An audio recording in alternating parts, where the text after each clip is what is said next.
It's Chad and Ryan. It's Nickelback.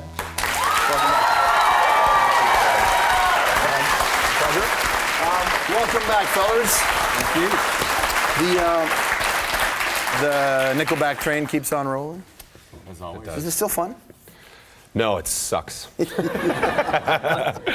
Yeah, I mean, you keep doing interviews, you keep doing the show. I do, yeah. Is it fun? Is the hour still doing it? The hour is still fun. It really is. But you always have to find new ways within yourself to find a new way to identify or relate to what it is you're doing. And I imagine in a band, because you exist in cycles: record, tour, pause, record, tour. And I wonder, every time you go to the next record, do you have to find new ways to connect to what it is you're doing? I think we need a longer pause this time if you actually connect with that next one.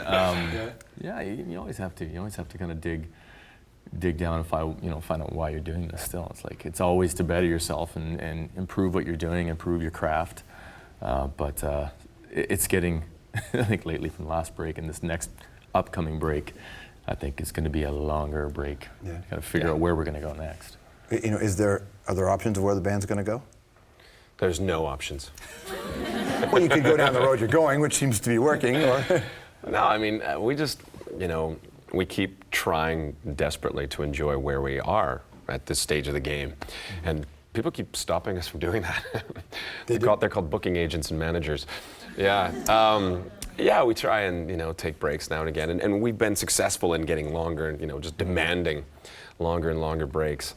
Because this is a really cool time for us, the career's going well, the boys have got families and they're watching their kids grow up, and this is just it's a very cool time.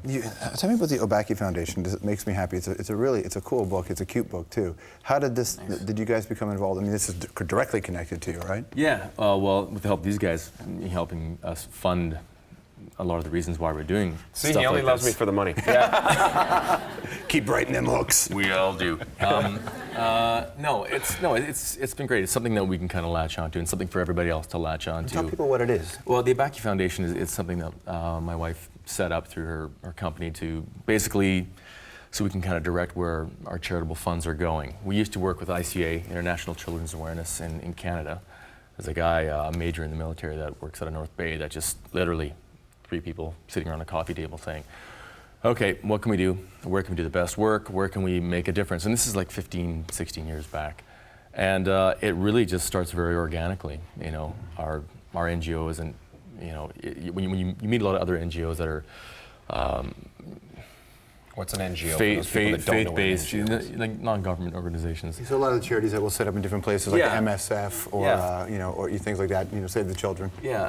It's like I wouldn't consider us like we're just like a bunch of people that sit around like to drink whiskey and play poker, but we also want to make a difference, right? It's like we're kind of ramshackle bunch of people, but getting together for the right reasons. And the Obaki Foundation has.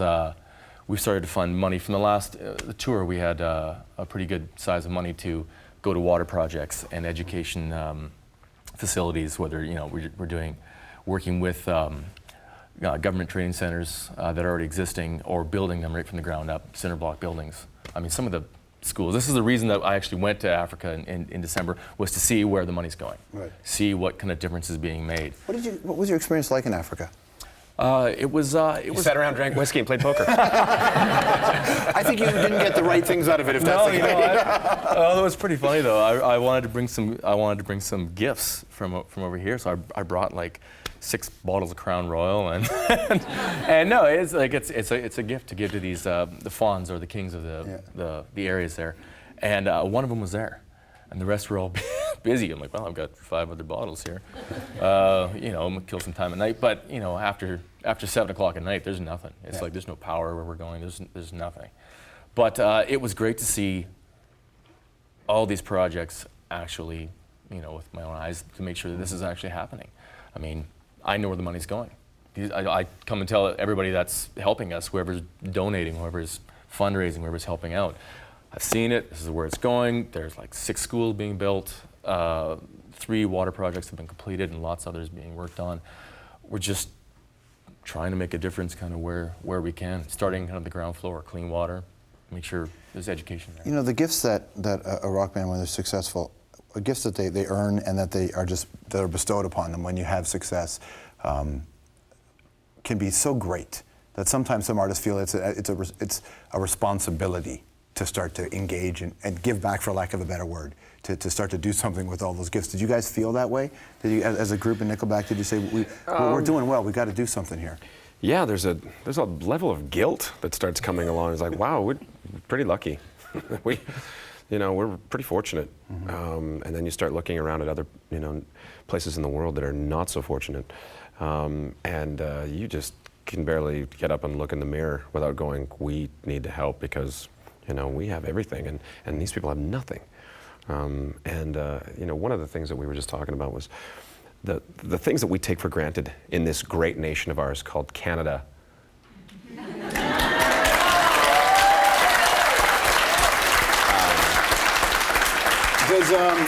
Does your Canada include Quebec? Absolutely. Absolutely.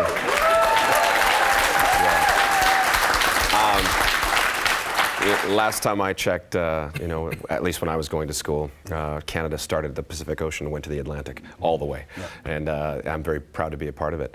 That being said, the one thing that we do take for granted is just walking over, let's say, to a faucet and turning it on, and we just expect clean water to come out of that thing. We'd be upset if it didn't. You'd be on the phone with the plumber or the city or whoever, it's like, why isn't clean drinking water coming out of my tap? They don't have, these people are trying to scrounge water out of like raw sewage that's running past them in a ditch. Yeah, some communities are in tough places for sure. It's horrible. And if you can help, if you can make a change, just in terms of basic necessities like clean drinking water, that feels amazing. I find it quite, it's easy. I think it's easy for us in our scenario. That's why I've got a lot more respect for somebody who has little and donates as much of their time, pays for their own plane tickets to get where we need to get work done. That's tough. That's the part of it, I think that just is the donation of their time and whatever funds they have. That's harder to do than what we're doing. So I think if we can add that piece to facilitate it, that's the least we can do. I'm sure you've seen it. You've played with bands who do lots of good work and they get a lot of criticism for it. For sticking, there's that whole philosophy. Oh, sure. Have you experienced that?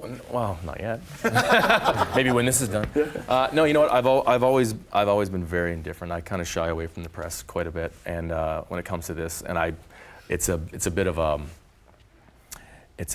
I guess a duality in a sense where it's like I want to bring notice. I want to bring attention to it, to the projects because they're just the basis behind it is so great. But I hate talking about it because I think it just takes away from the legitimacy of the actual project. Saying, "Hey, look at us! We're donating money. We're doing this work, and check it out here. Here's a video of it." And but it's like I understand the benefit of that, but I always felt that it kind of takes away from legitimacy. So we quietly have been doing this for a while, but it's good when people know about it. Being fellas that call the West Coast home, I happened to be in Vancouver for the Olympic Games. Now I was on a plane before the closing ceremonies happened, so I didn't get to see it. But the city was just electric during the games. Yeah. You guys played the closing ceremonies, right? What was that like? It was definitely. The city was.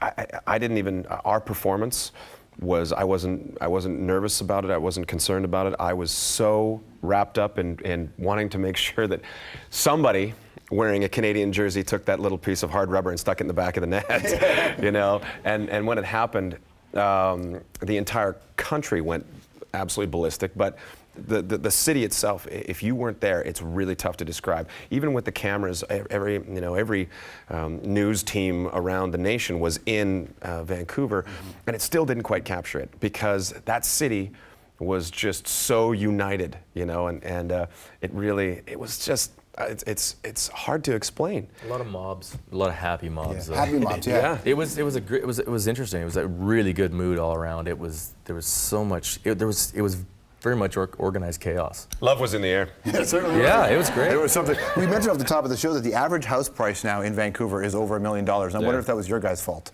Is it like, how did we get to be? That's crazy. You can't pin that on us, I don't think. No. I don't even live in Vancouver. I live like 40 minutes down the road in Abbotsford. So It's crazy how much that place has changed. I've definitely. I think the real estate prices around me had dropped. They're like, oh, great. That's true. Who was it? That's amazing. Guys, Nickelback just moved in. My house is worth nothing. The website of the foundation it's foundation.obaki.com. Is that what it is? Yeah, it's obaki.com. Obaki.com. You can check it out. Chad and Ryan, Nickelback.